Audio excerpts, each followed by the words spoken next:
Olá, sou o Luiz Guilherme Wagner, professor da Rede LFG, e hoje tenho muita honra de mais uma vez poder estar com vocês para nós conversarmos um pouquinho sobre um assunto interessante do direito.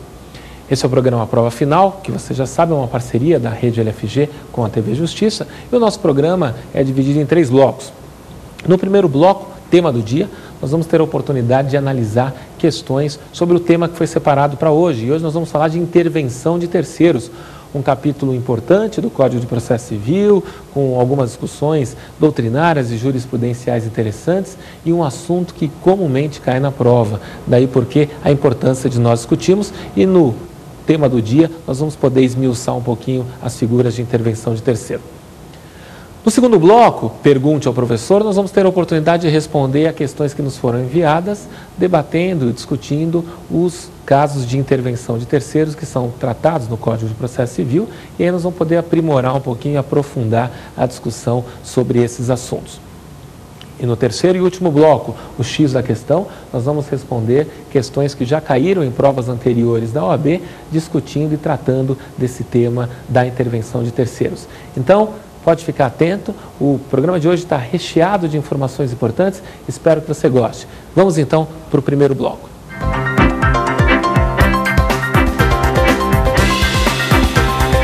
Intervenção de terceiros, esse é o assunto que a gente vai conversar hoje, e agora nesse primeiro bloco nós vamos ter a oportunidade de apresentar para aqueles que não viram ainda o Instituto ou recordar-lhes detalhes sobre essa temática. O nome já diz muito. O que seria intervenção de terceiros? Terceiro é aquele que não é parte originária no processo, ele não é detentor a princípio da relação jurídica, são partes, autor e réu. Mas o Código de Processo Civil autoriza que em determinadas situações esse terceiro, que eu repito, não é parte originária, possa ingressar no processo, porque ele tem algum interesse jurídico, porque ele na verdade deveria ter constado como parte, ou porque ele tem uma ação regressiva, enfim. Pelas mais variadas razões, em determinadas situações, o Código de Processo Civil autoriza que terceiros, alguém originariamente estranho à lide, possa ingressar no processo. Se os senhores abrirem o Código de Processo Civil, os senhores verão que o capítulo destinado a tratar a intervenção de terceiros começa no artigo 56 com a figura da oposição. A oposição é a primeira das figuras nitidamente reconhecidas como intervenção de terceiros que é trazida no Código de Processo Civil. Mas aí já cabe uma observação preliminar. Um pouquinho antes, a partir do artigo 50 do Código de Processo Civil, nós temos a figura da assistência. A assistência, topologicamente, não está prevista no capítulo de intervenção, porque eu repito, o capítulo de intervenção começa no 56 com a oposição. Mas já é unânime na doutrina e também na jurisprudência que a assistência é também uma típica figura de intervenção de terceiros. Então, quando a gente fala em intervenção de terceiros, nós temos que pensar da oposição para frente, do 56 para frente, mais a figura da assistência que está num capítulo anterior. Então, por conta desta regra, nós vamos começar falando da assistência. Vamos começar falando desta figura que está no CPC entre os artigos 50 e 55. Assistência. Meus queridos, a assistência é a autorização que a lei dá para que um terceiro ingresse para auxiliar autor ou réu na vitória do processo, justamente porque tem interesse jurídico na vitória desse autor ou desse réu. O processo tramita entre A e B e o terceiro, C, tem, por hipótese, interesse jurídico na vitória de B. Então, ao invés do terceiro ficar de braços cruzados, esperando, assistindo esse processo, torcendo por um resultado, o C tem uma atitude ativa. O C ingressa no processo, pleiteia o ingresso, é óbvio, o juiz vai ter que deferir ou não, mas ele pleiteia o ingresso na qualidade de assistente do B. No meu exemplo, na qualidade de assistente do réu. Os senhores me perguntariam, mas Luiz Guilherme, o que é preciso para que se autorize que esse terceiro possa agora ingressar no processo e ser um verdadeiro auxiliar, demandar ao lado do réu nesta situação? E como nós estamos falando da assistência simples, e abro um pequeno parênteses, há duas espécies de assistência. Assistência simples e assistência litisconsorcial. A litisconsorcial está no artigo 54, já a gente fala dela. Vamos começar falando na assistência mais comum, que é a assistência simples. Para que esta assistência simples possa ser aceita no processo, esse terceiro precisa mostrar, gravem a expressão, interesse jurídico. Interesse jurídico na vitória daquele que ele pretende assistir. Então, eu estou dizendo que não é qualquer interesse que justifica a assistência. Na verdade, qualquer outro interesse que não jurídico não justifica a assistência. Então, se eu tiver um interesse moral, se eu tiver um interesse econômico, nenhum desses interesses vai autorizar que eu ingresse no processo para ser assistente de uma das partes. Só quando eu demonstrar interesse jurídico na vitória de uma das partes é que eu vou poder ser assistente. Fica a dúvida, o que é interesse jurídico? E a resposta é objetiva. Tem interesse jurídico aquele que demonstra que a sentença que vai ser dada no processo principal, de alguma forma pode interferir na relação assistente-assistido. Então, eu, C, quero ser assistente do B e vou ter que demonstrar que a sentença que vai ser proferida no processo principal, no processo entre A e B, de qual eu não fazia parte, esta sentença que vai ser proferida no processo entre A e B, de alguma forma interferirá na relação jurídica que eu, C, tenho com o meu assistido. Ótimo exemplo para isso é a figura do sublocatário. Eu sou sublocatário de um imóvel. O A era proprietário, locou o imóvel para o B. O B, inquilino, sublocou para mim, C. E na hora do despejo, na hora de uma ação para retomada do imóvel, o A entra com ação só contra B, até porque na relação jurídica do A só existe o B. O A entra pedindo despejo em relação a B. B se defende. Só que se B for vencido, na verdade o A vai ter direito a receber o imóvel livre e desembaraçado de coisas e pessoas. Então não só o B terá que sair do imóvel, se lá ele estiver, mas o C, sublocatário, também teria que sair, por tabela. Então o C pleiteia o ingresso como assistente do B, o sublocatário pleiteia o ingresso para ser assistente do locatário, para tentar ajudar o locatário a não ser vencido na ação de despejo, porque se ele for vencido por tabela, encerrada a locação, encerra-se a sublocação. Então, eu, ser sublocatário, tenho interesse jurídico. Não é que eu estou indo lá porque eu gosto muito do B e não queria que ele tivesse um problema, uma questão moral, emocional, um interesse nesse sentido. Não é porque eu tenho interesse meramente econômico, não, eu tenho interesse jurídico. Dependendo da sentença na ação de despejo, derruba-se a sublocação que eu fiz, então eu vou participar deste processo. O terceiro pode a qualquer tempo, diz a lei, pleitear o ingresso como assistente. Então, a qualquer tempo, entenda-se não só em primeiro grau de jurisdição, no exato momento que o terceiro entender que vale a pena, que é importante ele ser assistente do autor ou do réu, ele pleiteia. O juiz, diz a lei, vai ter que ouvir a parte contrária, que no mais das vezes vai tentar desconsiderar o interesse jurídico, porque se é ruim demandar contra um, imagina contra dois. Então, vai se tentar entrar numa discussão, tem ou não tem interesse jurídico, aceita a assistência, o assistente ingressa e ele é verdadeiro auxiliar da parte. A grande pergunta é, o que é que o assistente aceito pode fazer no processo? Ele tem os mesmos ônus e os mesmos poderes da parte, diz a lei. Então ele pode recorrer, ele pode participar da audiência, ele pode fazer arrazoados, ele faz tudo o que a parte faz. Ele só não pode ir contra os interesses daquele que ele está assistindo. Ele faz tudo para auxiliar a parte. Então, decora uma coisa, tem 3 situações que o assistente não pode fazer nada. Primeira situação, quando houver acordo entre as partes originárias. Se houver acordo entre A e B, o acordo encerra o processo, o assistente vai ter que aceitar o acordo, ponto final. Então, transação das partes faz com que o processo se encerre, por conta disso se encerra a assistência. Reconhecimento jurídico da parte.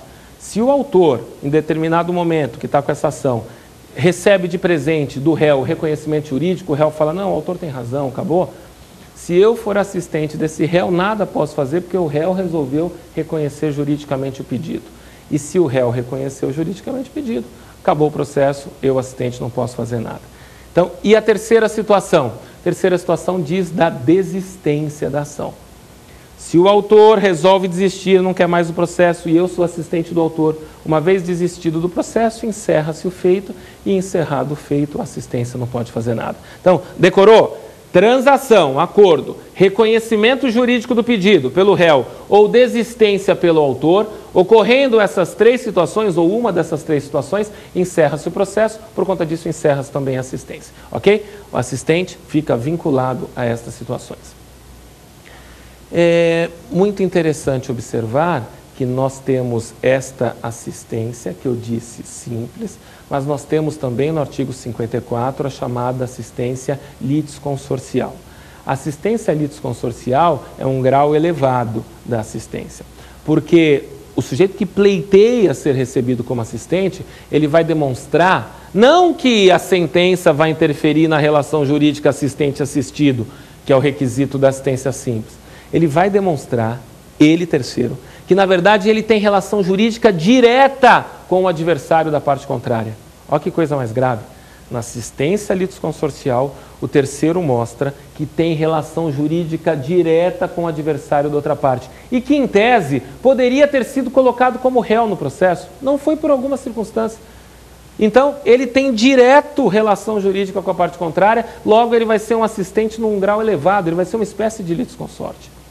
Exemplo interessante é uma ação em que alguém entra com uma ação contra um espólio, morreu uma pessoa, tem o espólio, que é representado pelo inventariante, fulano entra com a ação contra esse espólio. E o inventariante defende o espólio. Eu sou um dos herdeiros, que vou ser contemplado na partilha deste espólio. E estou vendo o inventariante defender interesses que são meus ali. Na verdade, eu tenho relação direta com a parte contrária, porque eu, como herdeiro, sou titular de uma cota à parte.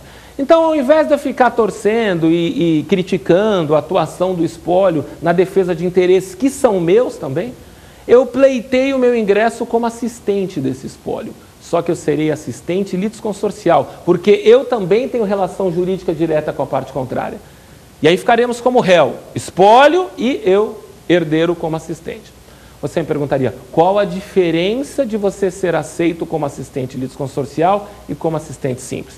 A grande diferença é que aquela regra que eu acabei de falar para você, que se o assistente está vinculado, na assistência simples, o assistente está vinculado a decisões do assistido, porque o assistente sempre, na assistência simples, é alguém que está secundário, é alguém que está auxiliando.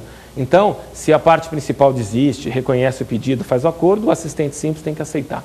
Aqui na assistência litisconsorcial, essa regra do artigo 53 não se aplica. Porque o assistente litisconsorcial, ele é tão parte quanto a parte originária. Então, se por hipótese o espólio resolver fazer um acordo, mas eu, herdeiro, não quiser, eu permaneço no processo, porque aquele direito que o espólio está defendendo é meu também. Se por hipótese o espólio quisesse reconhecer juridicamente pedido e eu, herdeiro, admitido como assistente, não quiser, eu faço continuação. Por quê? Porque o assistente litisconsorcial vai se equiparar a um litisconsorte, vai se equiparar à parte e vai poder, então, em tese, prosseguir o processo ou defender interesses, ainda que o assistido assim não faça. Então, basicamente, nós temos essas duas situações e eu encerro o assunto da assistência falando dos efeitos da coisa julgada. Meus amigos, os efeitos da coisa julgada na assistência estão previstos no artigo 55. E, regra geral, a sentença proferida num processo em que um assistente interveio faz coisa julgada também para o assistente. E nem poderia ser diferente. Ele entrou como assistente, ele está vinculado àquela sentença.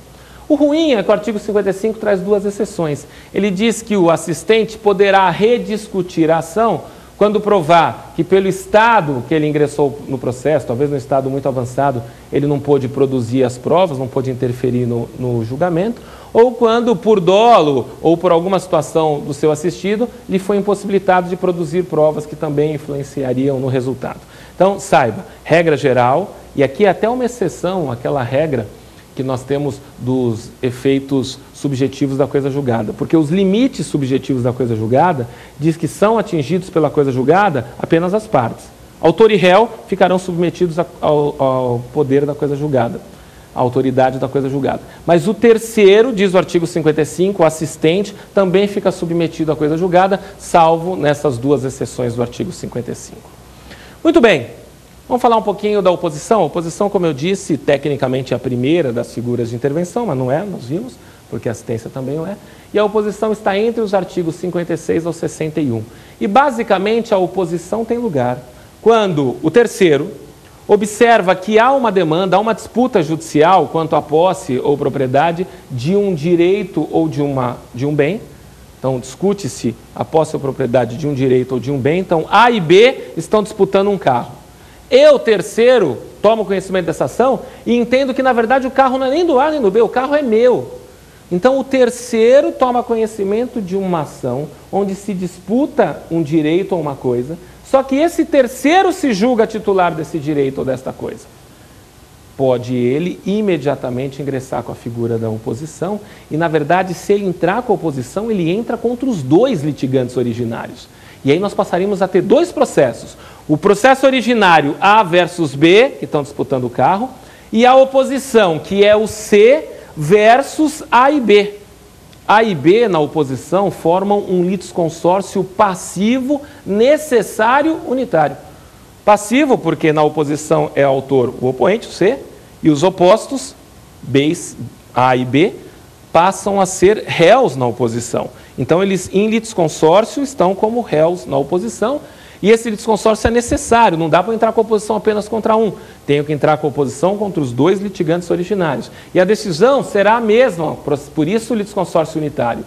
Ou eu ganho dos dois e o carro é meu, ou eu perco dos dois. E se eu perder, aí nós vamos voltar naquela análise do processo originário para saber se é do A ou do B. Então, na oposição, forma-se um litisconsórcio passivo, necessário, unitário.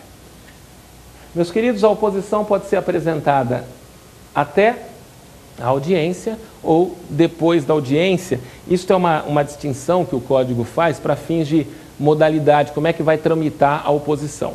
Se for até a audiência, que é audiência? A audiência que se faz prova, tá? Apesar do Código não ser claro, quando o Código menciona antes ou depois da audiência, nós sabemos que o processo civil pode ter duas audiências, a preliminar e a de instrução, mas se quis referir à audiência que se colhe provas, a de instrução. Oposição até a audiência de instrução faz com que fique suspenso o processo principal, equipare-se o andamento dos dois processos. E como é que você faz isso? Citando os opostos, e eles têm prazo para responder à oposição. Então, era o A e o B, eu, C, entrei contra os dois. Antes da audiência, cita A e B para que eles respondam à oposição, e aí o processo vai tramitar em conjunto. O processo principal e a oposição vai tramitar em conjunto, vamos fazer a audiência em conjunto, e aí numa mesma sentença, diz a lei, vai ser decidida primeiro a oposição, para se falar se a oposição é procedente ou improcedente, até porque se a oposição for procedente, fica sem objeto a ação principal. Se disser que o C é o dono do carro, oposição procedente, o processo principal, que era entre A e B, perdeu o objeto porque o carro é do C. Se disser que a oposição é improcedente, o carro não é do C, aí nós vamos julgar a ação principal para saber se o carro é do A ou do B. Então, o importante é entender se esta oposição foi interposta até a audiência. Se foi, teremos processamento em conjunto. Mas e se a oposição foi interposta depois da audiência de instrução e julgamento? Se foi interposta depois da audiência, você já tem o processo principal no estágio muito avançado, provas já colhidas, prontinho para sentenciar. E uma oposição ainda muito incipiente, muito no início. Então, diz a lei que nesse caso, ainda assim o juiz pode optar por suspender o processo principal, mas por não mais do que 90 dias, para tentar igualar o andamento da oposição com o processo principal para proferir um julgamento só.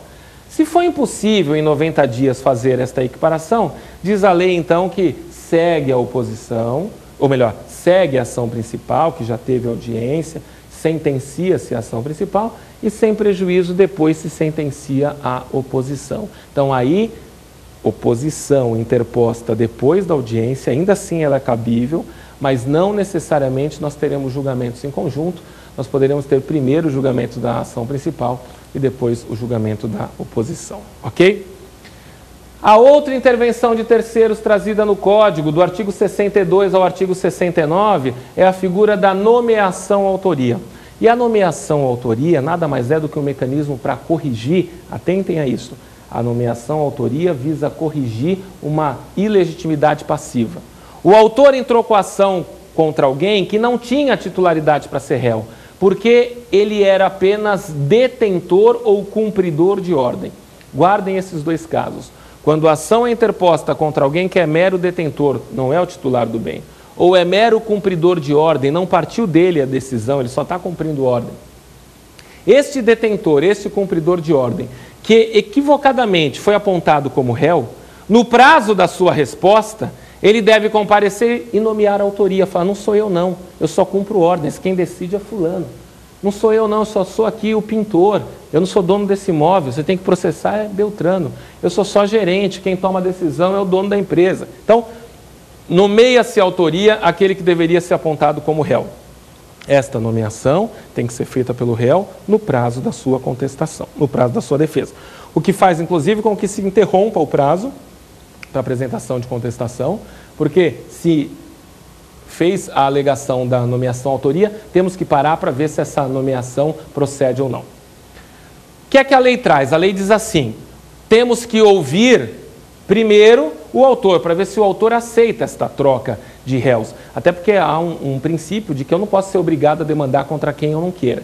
Então, se eu resolvi propor ação contra o B, e o B está dizendo que ele não é o titular e está me indicando quem será, eu tenho que ser ouvido. Se eu concordar com isso, caminhamos para a alteração. Se eu disser, não, insisto em demandar contra o B, não tem nomeação, e eu insisto contra o B, com a grande chance de, se o B tiver razão, esse processo no futuro ser extinto por ilegitimidade de parte passiva, eu ter que pagar sucumbência, enfim. Mas eu posso insistir na ação contra o B, eu posso recuar e falar, tem razão, não sabia disso. Por mim, eu aceito a nomeação. Se o autor aceitar a substituição, diz a lei, vamos ter que ouvir aquele que foi indicado. E aqui, uma aspas pisada de bola na lei, porque não teria que ouvir o indicado, teria já que chamá-lo ao processo para que ele respondesse. Mas a lei diz que ele tem que ser ouvido para ver se ele aceita ou não a qualidade de titular sobre o bem que lhe foi atribuída. Se tudo der certo, autor aceitar a substituição e terceiro nomeado aceitar a substituição, o nomeante, que era o réu indevidamente acionado, sai do processo. Então, no meu exemplo, o B sai do processo e ficará o processo A contra C. E aí a nomeação fez o seu grande objetivo, que foi corrigir esta ilegitimidade passiva. Este é o objetivo da nomeação. Se qualquer das partes negar a substituição, seja o autor, seja o terceiro, o processo corre entre as partes originárias e por isso que houve interrupção de prazo. Devolve-se o prazo para contestação daquele réu originariamente indicado e ele provavelmente vai alegar a legitimidade de parte, vai ver se consegue ganhar o processo por aí. Ok? Então, é para isso que temos a nomeação, para corrigir uma legitimidade passiva. Temos ainda a figura da denunciação da lide como intervenção de terceiros. A denunciação vai do artigo 70 ao artigo 76. E na denunciação da lide, o que a gente encontra é uma antecipação da ação de regresso. Então, eu sofro uma ação. Se eu for vencido, eu vou poder me regressar contra fulano, numa ação própria e autônoma. Então, eu já trago fulano agora ao processo para que o juiz, se for o caso, resolva não só a ação principal, mas também a ação regressiva. A denunciação da lide está prevista no artigo 70 em 3 incisos. O primeiro fala para se resguardar contra eventuais direitos de evicção. O segundo inciso fala do possuidor indireto, que também, já evitando ter que entrar com uma outra ação, traz ao processo o possuidor direto. E temos ainda a história do inciso terceiro, aquele que tem um contrato que lhe garanta um direito de regresso. Ótimo exemplo aí são as pessoas que têm seguro. Então elas respondem à ação e já denunciam a lide seguradora, porque se for condenado, já apuramos aqui a situação da eventual indenização. Então essa é a ideia da denunciação à lide. E nós temos, para encerrar, como última intervenção de terceiros previstas no Código, ali no artigo 77 até o 80, nós temos o chamamento ao processo. Para você decorar de forma bem simples, chamamento ao processo envolve sempre fiador ou devedor solidário. Sempre será um desses dois casos. Então, o fiador foi acionado, mas ele quer trazer ao processo o devedor principal. Ele chama ao processo o devedor principal. Ou o devedor solidário foi acionado sozinho, e poderia, porque a solidariedade autoriza que o credor eleja um dos devedores. O devedor solidário foi acionado sozinho, ele traz ao processo os demais devedores. Para quê? Para que a sentença já apure a responsabilidade, a quota-parte de cada um e facilite depois o direito do fiador ou direito do devedor solidário acionado individualmente, o direito dele reaver a sua quota-parte. Então, a própria sentença que vai ser dada nesse processo já servirá de título executivo para que o fiador ou o devedor solidário vá atrás dos outros codevedores para obter a restituição da sua quota-parte. Em resumo, meus queridos, neste primeiro bloco, o que nós queríamos trazer é esta apresentação das figuras da intervenção de terceiros no CPC: assistência, oposição, nomeação, autoria, denunciação da lide e chamamento ao processo. No próximo bloco, Pergunte ao Professor, nós vamos ter condições de esmiuçar ainda esse tema, respondendo as perguntas de vocês. Ok? Vamos para o próximo bloco.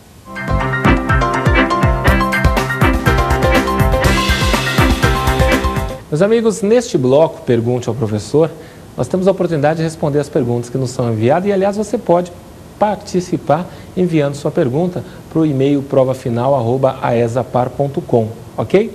Vamos ver que perguntas nós recebemos sobre o assunto intervenção de terceiros. Vamos para a primeira pergunta.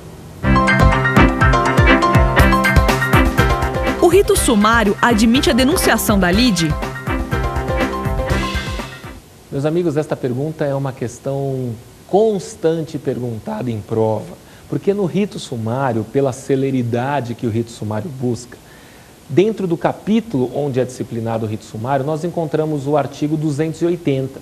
E o artigo 280 ele é categórico.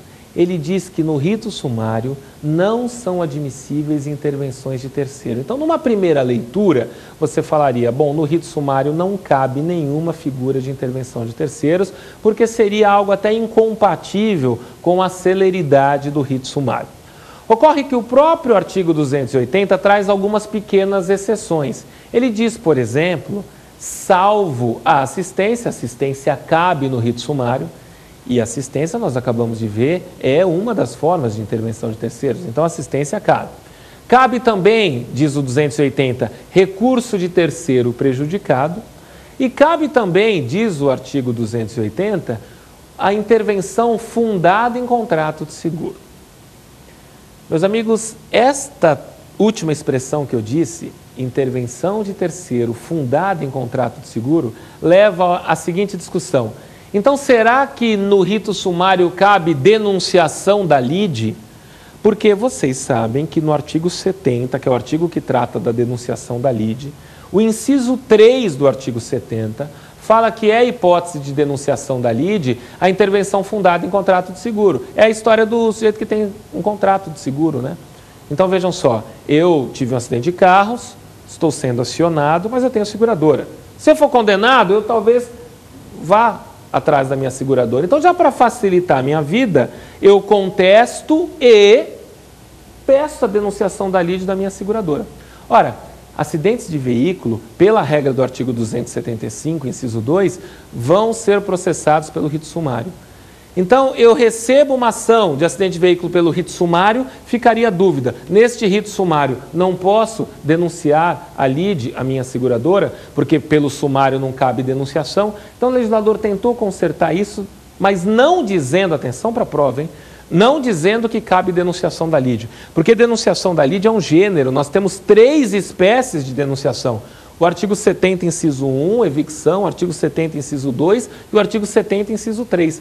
A única que cabe dessas 3 figuras de denunciação da lide é aquela prevista no artigo 70, inciso 3, que é esta do contrato fundado em contrato. Então, é correto dizer que não cabe toda e qualquer figura de intervenção de terceiros no sumário, e mais que isso, não cabe toda e qualquer figura de denunciação da lide no sumário. Cabe apenas e tão somente a figura do artigo 70, inciso 3, que é a intervenção fundada em contrato. Essa intervenção fundada em contrato, no mais comum o contrato de seguro, esta cabe também no sumário. Então, por conta dessa situação, as pessoas às vezes erravam ou tinham dificuldade com isso. Então, para que você não tenha mais esse tipo de problema, rito sumário. Aliás, a mesma regra, atenção, a mesma regra se aplica para os juizados especiais. Os juizados especiais também, com aquele objetivo de ser mais célere, a legislação é clara, está lá disposto, não se admite intervenção de terceiros. No juizado especial, não se admite intervenção de terceiros. No sumário, admite-se pelo menos esta fundada em contrato de seguro e assistência. Ok? Então, era esta a resposta. Podemos passar para a pergunta de número 2. Vamos ouvir a pergunta de número 2. Quais as modalidades de intervenção de terceiros que podem ser requeridas pelo autor? Meus amigos, vamos entender o seguinte. Tem modalidades de intervenção de terceiro que o autor vai poder estar requerendo, vai poder estar trazendo o terceiro, e a grande maioria das modalidades de intervenção de terceiro, o réu é que vai estar trazendo, e tem até modalidade de intervenção de terceiro que o sujeito terceiro ingressa voluntariamente no processo. Então vamos fazer o seguinte, para ficar mais fácil, vamos analisar de novo, rapidamente, cada uma das intervenções, para que a gente possa verificar se depende da provocação do autor, se depende da provocação do réu, ou se é um ato que o terceiro voluntariamente pode adotar. Vamos analisar cada uma das figuras de intervenção terceiro. Vamos pela ordem? Vamos começar pela assistência. A assistência, artigo 50 ao 55, é uma típica figura de intervenção de terceiros que não depende de provocação nem do autor nem do réu, porque vai depender de um ato próprio do terceiro.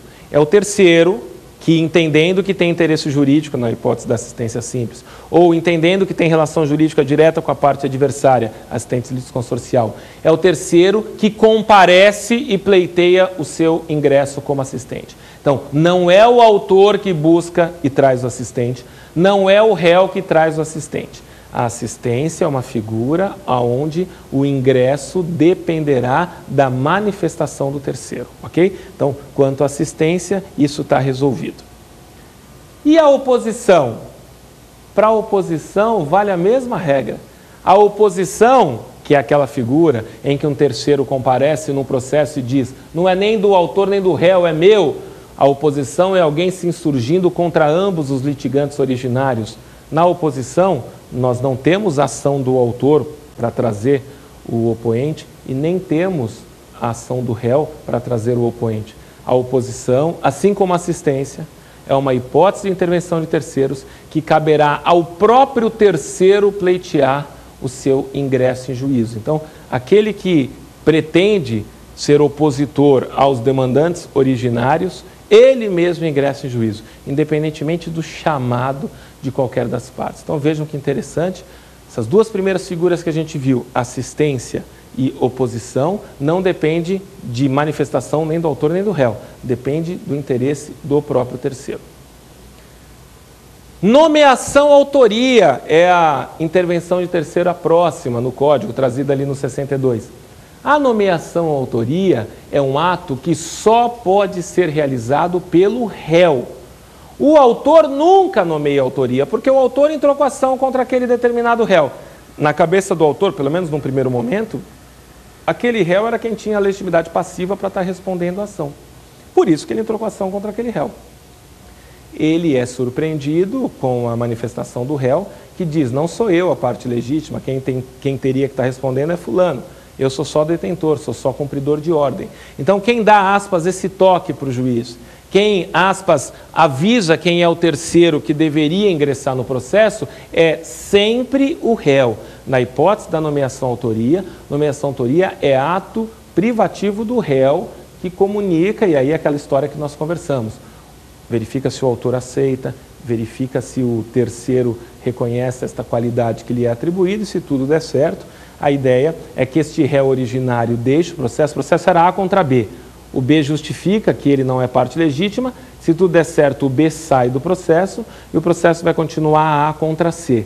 Mas para que isso ocorra, é ato específico do réu, ok? Então, respondemos essa. Chegamos na denunciação da lide e vejam que interessante, a denunciação é a única das intervenções que pode ser proposta também pelo autor. Nós estamos acostumados a observar a denunciação da lide feita pelo réu. É o exemplo da seguradora, né? Então, eu bati o meu carro no seu carro, eu te processo, você contesta, dizendo que não é o culpado, mas por cautela já denuncia a lide, a sua seguradora, dizendo, se eu for condenado, a sentença também já extravasa e traz a condenação da seguradora. Então, geralmente, não vou discutir, quem se serve da denunciação também é o réu. O réu, temeroso de ser vencido, o réu contesta, mas já se precavê, já denuncia a lide, porque se ele for vencido, está aqui a ação de regresso. Acontece que nós também podemos ter denunciação da lide pelo autor. Meus queridos, esta é uma curiosidade interessante que às vezes derruba muita gente em prova. O autor denuncia a lide. Por quê? Porque o autor também pode ter medo de perder o processo. O autor entra com o processo e pensa assim, vou entrar com o processo contra o réu. Se eu for vencido, eu, autor, tem situações que eu vou ter direito de regresso. Então, eu já vou trazer o denunciado para este processo. Vejam, o autor entra com a ação e detalhe, hein? Já na própria inicial, denuncia a lide o réu. Entenderam? Na própria inicial, eu, autor, dirijo minha ação contra B e já peço para o juiz denunciar a lide C. O próprio autor faz isso. Dá um exemplo prático para a gente dessa situação. Quer ver um exemplo legal? Comprei um imóvel do B, comprei um imóvel de um terceiro, comprei um imóvel do C, e quando eu vou entrar no imóvel, tem alguém lá morando. Quem é o senhor? Não, eu sou também proprietário, é uma confusão. Eu entro com a ação contra essa pessoa que está no meu imóvel, que é o B, entro com a ação para tirá-la. Falo, comprei, você tem que sair. Mas se eu perdesse essa ação, eu iria me voltar contra aquele que me vendeu, não iria? Eu iria lá e falar assim, escuta, como é que você me vendeu uma coisa que tem alguém lá dentro e ganhou de mim, inclusive? Então, para acelerar esta situação, eu, autor, entro com a ação contra aquele que está no meu imóvel, o B, e já denuncio a lide na inicial mesmo aquele que me vendeu. Porque se eu for vencido, se o B mostrar que tem título melhor que o meu e por conta disso ele vai ficar no imóvel, se eu for vencido, eu já tenho na mesma demanda direito de regresso contra aquele que me vendeu o bem. É um típico exemplo da evicção ao contrário. Então, o autor pode entrar com a ação e já denunciar a lide. E aí observem, a lei diz inclusive que o denunciado vai poder aditar a inicial. O denunciado é citado, se ele quiser, e adita a inicial e vem todo mundo para o processo. Então, denunciação, sim, é uma figura que pode ser feita pelo réu e pode ser feita pelo autor. A última figura da intervenção é o chamamento ao processo. E o chamamento ao processo, só o réu. Só o réu, no caso fiador ou no caso devedor solidário, é que para acelerar a sua vida, já pode pedir que venham ao processo os outros devedores solidários ou o devedor principal, a fim de que a sentença sirva de título executivo contra os demais, para que ele possa reaver a sua cota à parte. Só réu faz chamamento ao processo. Em resumo, para a gente poder mudar de assunto, assistência depende do próprio terceiro, oposição depende do próprio terceiro, nomeação, autoria, só o réu, denunciação da lide, tanto o autor como o réu, chamamento ao processo, só o réu. E aí com isso a gente viu todas as figuras de intervenção, ok? Vamos para a próxima pergunta? O amicus curiae é uma espécie da intervenção de terceiros?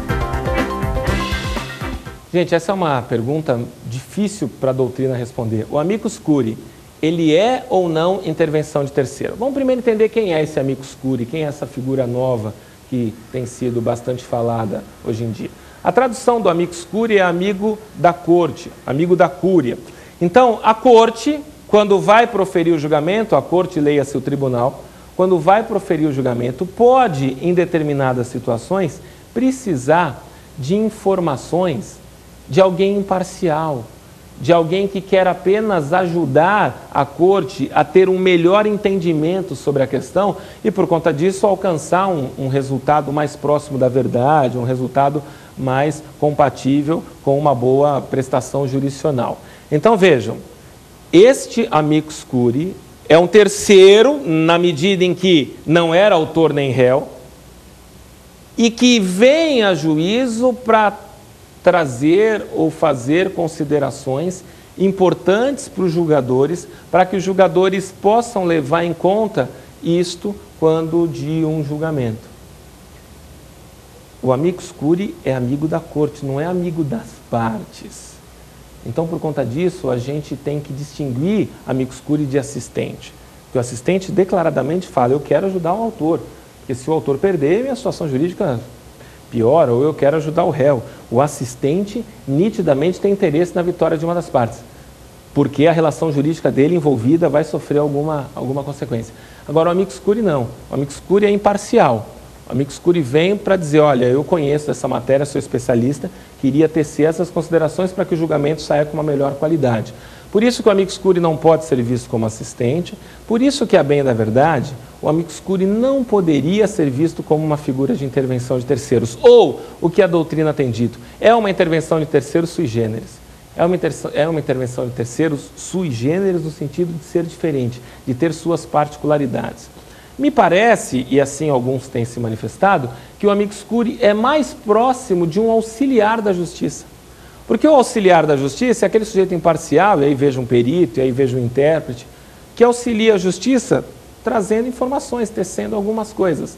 O amicus curiae faz isso, auxilia a justiça para que ela tenha a condição de proferir o melhor julgamento, trazendo, num plano ideal, aí, informações, mas não se vinculando necessariamente com uma das partes. Nesta onda agora de processos de julgamentos coletivos, de casos repetitivos, nós temos sempre, geralmente a legislação tem trazido a possibilidade desse amicus curiae pedir para ser ouvido, para falar, para traçar esclarecimentos, mas, de novo, numa situação imparcial, numa situação de municiar os julgadores de informações que podem ser importantes para a decisão final. Por isso, se entender como intervenção de terceiros, é uma intervenção sui generis e, na verdade, mais parece para a parte da doutrina, uma figura de auxiliar do juízo. Ok?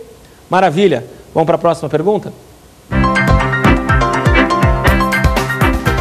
Quais são as modalidades de intervenção de terceiros que são obrigatórias?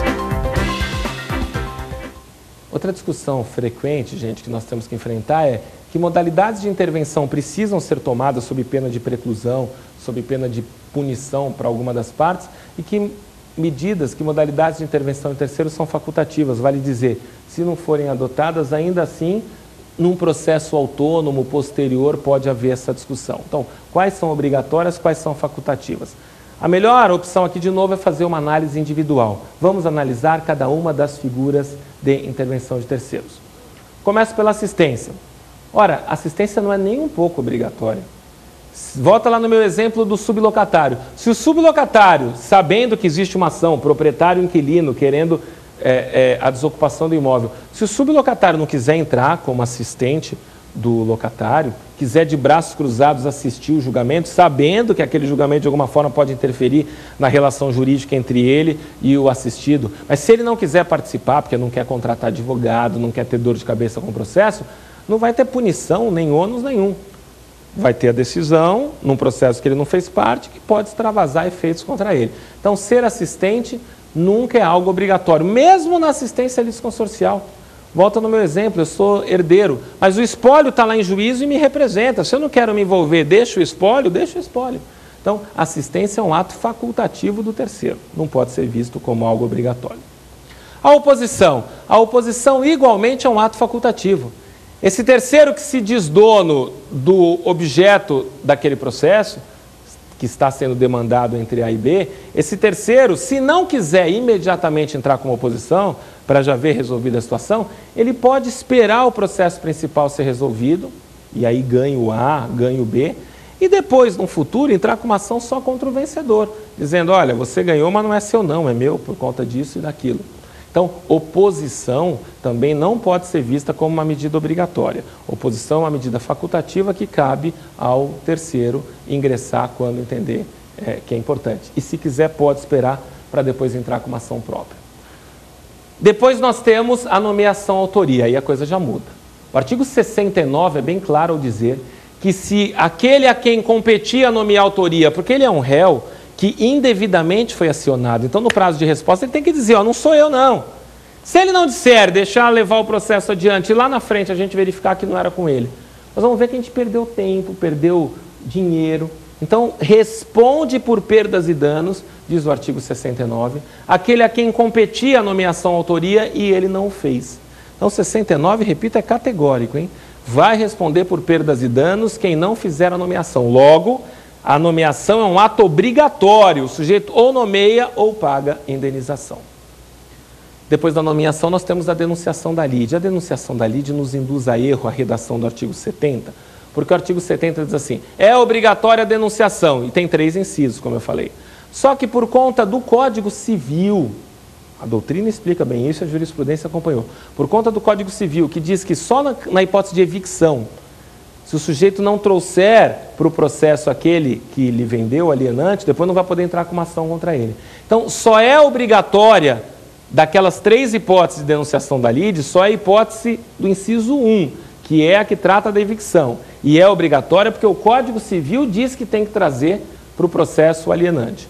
Na hipótese do artigo 70, inciso 2 e do artigo 70, inciso 3, que são as outras duas modalidades de denunciação da lide, já disse a jurisprudência que não há obrigatoriedade, mesmo que a lei tenha dito equivocadamente no começo é obrigatório, não é obrigatório isto. E por fim, no chamamento ao processo, também não há qualquer obrigatoriedade. Se o sujeito demandado prefere responder sozinho, o devedor solidário ou o fiador responde sozinho, depois, numa outra ação, vai buscar a sua quota parte. Então, não tem obrigatoriedade nenhuma também no chamamento ao processo. Ok? Muito bem. Vamos, então, para a próxima e última pergunta. Qual a diferença entre a hipótese do artigo 62 do CPC e o artigo 70, inciso 2 do CPC?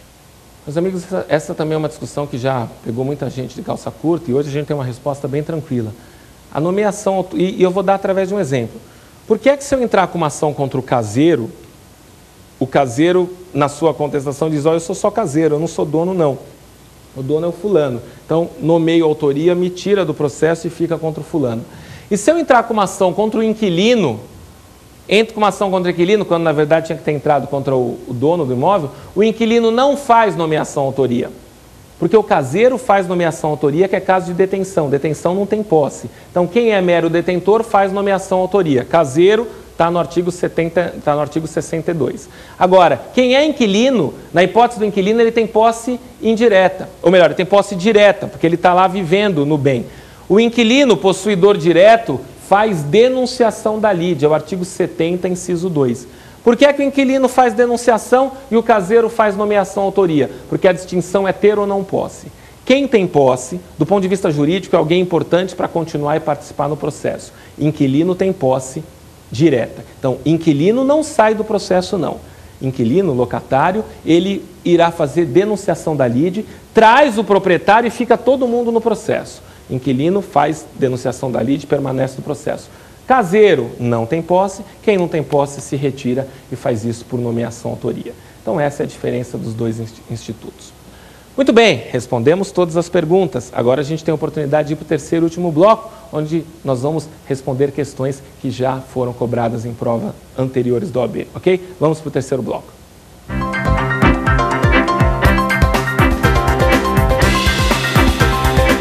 Meus amigos, nesta parte X da questão do nosso programa, nós vamos responder duas questões que já caíram na OAB.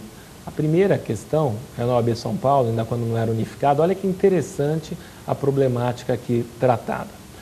Fábia propõe ação de separação judicial em relação a Marcelo, sob o argumento de que este mantinha relações extraconjugais com Ana, casada com Agamenon. Marcelo, citado, contesta o pedido e apresenta a reconvenção, alegando que, na verdade, Fábia que mantinha o relacionamento com Agamenon. E também pleiteia a separação. Regularmente processada a demanda, resta demonstrado que os fatos alegados por Fábia não são verdadeiros.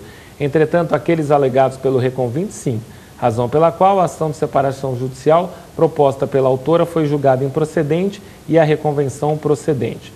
Inconformado, Agamenon requer seu ingresso na demanda na qualidade de terceiro interessado. Em tal hipótese, o juiz, alternativa A, deve admitir o ingresso de Agamenon na qualidade de assistente simples, podendo, portanto, recorrer da decisão na condição de aderente. Alternativa B, deve admitir o ingresso de Agamenon na qualidade de assistente litisconsorcial, tendo, portanto, autonomia para recorrer independentemente de eventual apelo da autora. Alternativa C, não deve admitir o ingresso de Agamenon na medida em que, embora tenha interesse moral no resultado da demanda, não tem interesse jurídico. Ou alternativa D, deve receber o pedido de Agamenon como oposição, mandando citar o autor, o réu e Ana, para que contestem a demanda, devendo, entretanto, a demanda seguir como ação autônoma. Meus amigos, vejam que interessante. Havia um casal, um alegou a infidelidade do outro, a ação reconheceu. A dúvida é, o terceiro, que mantinha relações adulterinas com a esposa do outro, pode ingressar como assistente? Pode dizer que quer auxiliar alguém na vitória?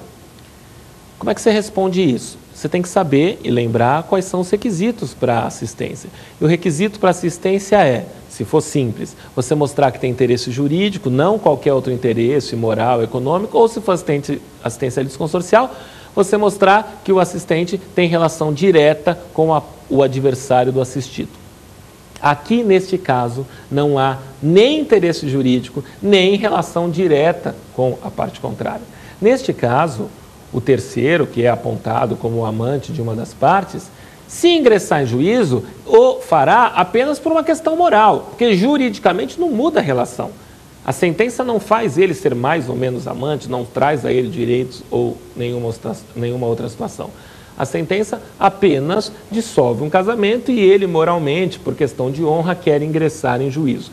Como interesse moral não autoriza assistência simples, é só o interesse jurídico, nós chegamos à conclusão que ele não poderia ser assistente simples, muito menos assistente litisconsorcial, porque daí ele teria que ter relação jurídica com a parte contrária e, por óbvio, não tem.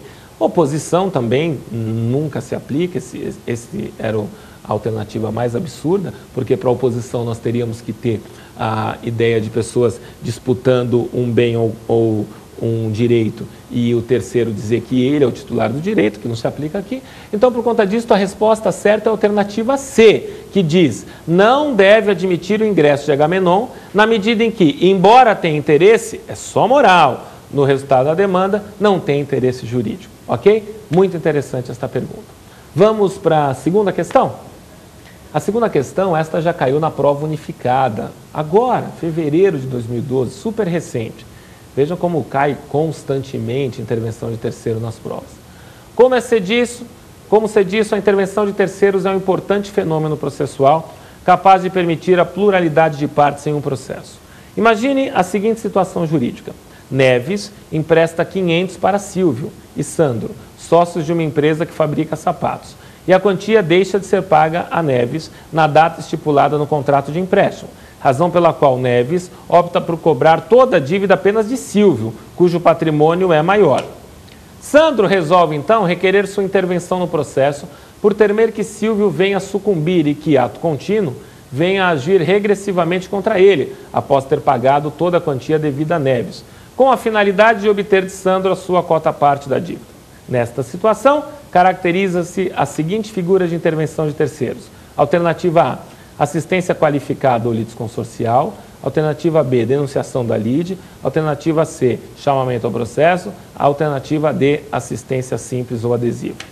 Meus queridos, vocês entenderam o caso? O sujeito emprestou dinheiro para duas pessoas, elas não pagam, ele elege uma delas, provavelmente devia ter aí solidariedade no contrato, ele elege uma delas e quer cobrar toda a dívida.